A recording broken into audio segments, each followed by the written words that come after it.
Confinement, reconfinement, quels sont les impacts sur les prix de l'immobilier, sur le marché de l'immobilier en général? Bonjour à toutes, bonjour à tous, je vous souhaite la bienvenue, ici Sophie Vergès. Eh bien, ça va être le sujet de ce podcast.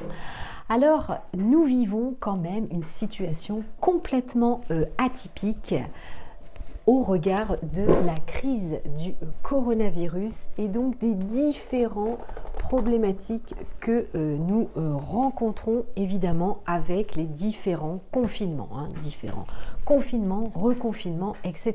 Ça a un vrai impact, évidemment, on le sait aujourd'hui.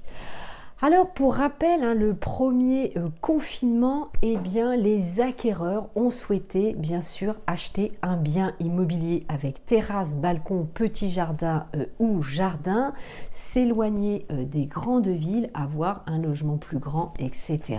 etc. Alors dites-moi, vous en message ou en envoyant évidemment un commentaire en tant qu'investisseur ou acquéreur immobilier, est-ce que cela a changé votre manière de sélectionner les biens immobiliers et quelle est aujourd'hui votre stratégie d'investissement? Alors nous allons évidemment aborder ce thème en 4 points bien distincts. Allez, c'est parti, vous êtes prêts. Les 4 points, quels sont-ils? Eh bien, ils sont les suivants. Premièrement, les acquéreurs ont modifié leur vision du logement avec le développement du télétravail. Acquéreur ou investisseur aussi lorsque vous allez être propriétaire bailleur. Deuxième point, eh bien, on s'aperçoit que 80% des cadres aimeraient quitter Paris. C'est pas la réalité, bien sûr on le sait, mais c'est une tendance. Ensuite, le troisième point, c'est une envie de verdure, des envies de campagne, évidemment. Quatrième et dernier point, eh bien 62% d'entre vous souhaitent préserver sa vie personnelle et diminuer ses charges. Évidemment, plus on s'éloigne des grandes villes, moins évidemment le coût de l'acquisition immobilière est important et donc évidemment ça va diminuer vos charges. Alors, et vous, pensez-vous qu'il va y avoir des impacts sur le long terme, sur les prix, sur le marché immobilier? Dites-moi, n'hésitez pas à me poster un message, cela me fera très plaisir évidemment de vous entendre.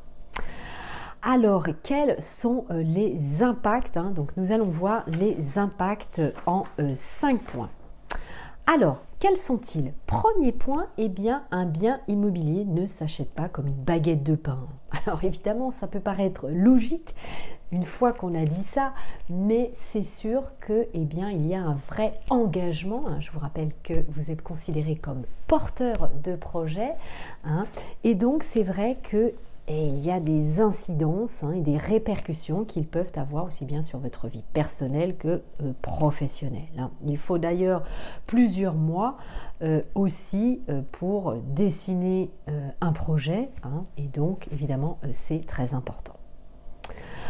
Alors, quelle va être la tendance? Eh bien, il faut bien sûr plusieurs mois, plusieurs années même pour voir les répercussions que cela va avoir. Il faut aussi un certain délai pour que nous ayons les remontées des différentes données par les instances officielles comme les notaires ou l'INSEE. Évidemment. Donc il y a toujours, vous le savez, un décalage entre la publication des chiffres sur le prix des logements anciens. Donc pour l'instant, eh bien, nous pouvons aborder quelques chiffres, mais voilà. Il n'y a pas assez, on va dire, de recul. Donc, en règle générale, la situation, évidemment, nous devons la regarder 3 à 6 mois en arrière. Pour quelle raison? Eh bien, la raison est la suivante, c'est que vous avez un certain délai, vous le savez, entre la signature d'un compromis ou d'une promesse de vente et votre acte authentique définitif, c'est-à-dire au moment où il y a le transfert de la propriété. Donc, évidemment, ça crée un délai pour avoir les remontées des statistiques. Donc, il n'y a pas évidemment qu'un seul marché de l'immobilier. Chaque ville a son propre marché et parfois chaque quartier a évidemment, vous le savez, ses spécificités. Donc, On s'aperçoit évidemment, ça c'est la vraie tendance, que les secteurs qui étaient recherchés avant le Covid ne le sont plus aujourd'hui. En cause bien sûr les changements impliqués par cette crise sanitaire économique majeure. Aujourd'hui nous sommes vraiment ancrés dans cette situation. Et à l'inverse, bien évidemment, on s'aperçoit que de nombreuses zones se vident, perdent de leur intérêt, donc certains biens ont du mal à se vendre et donc par définition, par ricochet, les prix vont baisser évidemment. Donc difficile de faire une généralité et donc en tant qu'investisseur, acquéreur, j'insiste sur ce point de vigilance, une certaine vigilance pour vous s'impose, pour évidemment vous renseigner. Donc vous savez bien sûr que vous avez des sites internet gratuits qui vous permettent de faire des estimations, de gagner en autonomie pour préparer votre dossier d'investissement, notamment le site DVF, demande de valeur foncière data gouv. Évidemment, c'est le site du gouvernement. Et puis vous avez le site impôts.gouv.fr, données publiques. Vous y connectez bien sûr avec votre identifiant, votre mot de passe et vous pouvez ainsi extraire évidemment les fichiers, les dernières transactions. Donc je vous le rappelle, onglet données publiques. Donc ça évidemment c'est essentiel pour connaître le prix du marché et vous renseigner évidemment régulièrement avant de faire votre offre d'achat. Alors est-ce que vous, justement, dites-moi, avez-vous l'habitude de regarder les chiffres et les prix du mètre carré avant de faire votre offre d'achat?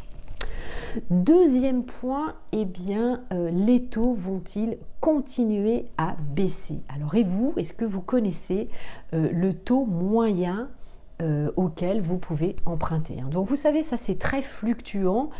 Aujourd'hui par exemple, j'enregistre le podcast aujourd'hui, mais peut-être que dans 3-4 mois ce sera un taux évidemment différent. Donc globalement les taux de crédit restent à des niveaux très bas par rapport évidemment au passé. Donc quelles sont les questions à vous poser? Ça va être évidemment quelles sont les nouvelles mesures prises par la Banque Centrale Européenne pour aider les banques à financer l'économie, évidemment, pendant cette crise.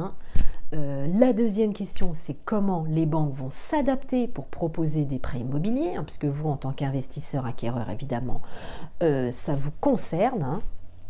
Donc ça, c'est vraiment les deux questions majeures. Alors, les recommandations du Haut Conseil de stabilité financière, le HSCF, sera plus ou moins contraignante, on le voit au fil du temps pour les emprunteurs, puisque les banques ne vont pas pouvoir ouvrir pleinement les vannes. Vous savez que certains d'entre vous ont plus du mal à obtenir leur crédit. Avant le Covid, nous étions à peu près 12% d'acquéreurs qui n'avaient pas leur crédit. Aujourd'hui, nous sommes à 30%. Donc évidemment, vous avez tout intérêt à préparer votre dossier, à prendre un courtier en prêt immobilier, bien sûr. Je vous le rappelle, passer par un professionnel, c'est ma grande philosophie pour vous faire accompagner. Alors, le Haut Conseil de la stabilité financière, c'est un organisme régulateur. Donc, il va donner des recommandations pour le prêt immobilier, notamment sur la durée, sur le taux d'endettement.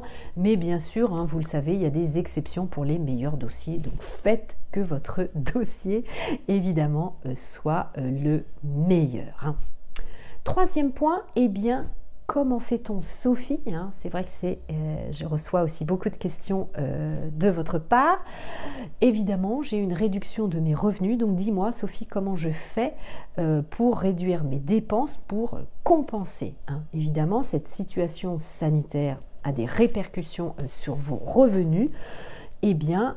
Comme une perte d'activité, des primes que vous n'avez pas eues, les primes d'intéressement, les participations fortement réduites. Donc vous devez malheureusement, je dirais, c'est temporaire, je vous le souhaite, vous adapter, faire le point bien sûr sur vos finances personnelles. Donc ma solution évidemment pour que vous puissiez optimiser vos dépenses, c'est que obtenir un prêt, c'est tout à fait possible, hein, puisque beaucoup d'entre nous nous télétravaillons, les banques aussi télétravaillent, même si les équipes sont réduites après physiquement, vous pouvez tout à fait donc vous adapter. Aujourd'hui, vous le savez, nous avons de très nombreux outils numériques à notre disposition, donc quelle que soit la situation, j'ai envie de vous dire, vous ne devez pas vous arrêter dans votre projet. N'hésitez pas à appeler votre banque, à solliciter votre courtier, tout le monde est à votre disposition, vous le savez,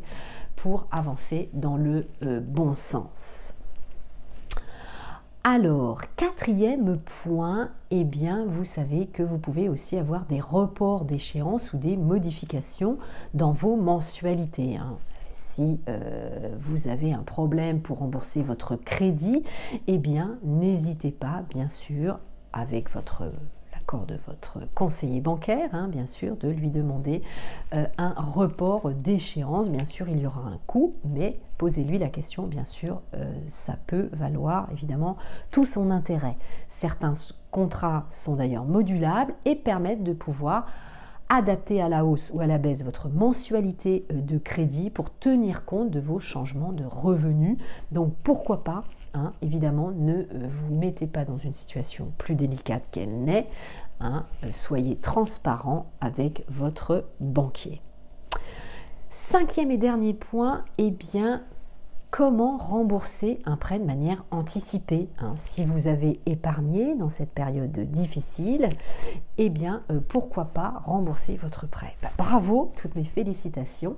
C'est vrai que du coup, eh bien, naturellement, vous avez fait des économies. Donc, pourquoi pas ne pas rembourser votre prêt pour en contracter éventuellement un autre prêt pour monter un autre projet immobilier. Donc c'est le moment ou jamais, bien sûr. Attention, il peut y avoir des frais, donc évidemment, renseignez-vous avant. Alors évidemment, eh bien, la conclusion à ce podcast, eh bien, c'est que chacun doit évidemment s'adapter à sa situation, et lorsque l'on monte les projets ou un projet immobilier, eh bien vous le savez, il faut être très agile. Voilà, j'attends vos messages. N'hésitez pas à me suivre sur les différents réseaux sociaux, vous inscrire sur mon groupe Facebook par exemple, Investir en immobilier, l'immobilier au féminin, mes comptes Instagram, ma chaîne YouTube, etc., etc. Vous connaissez tout par cœur.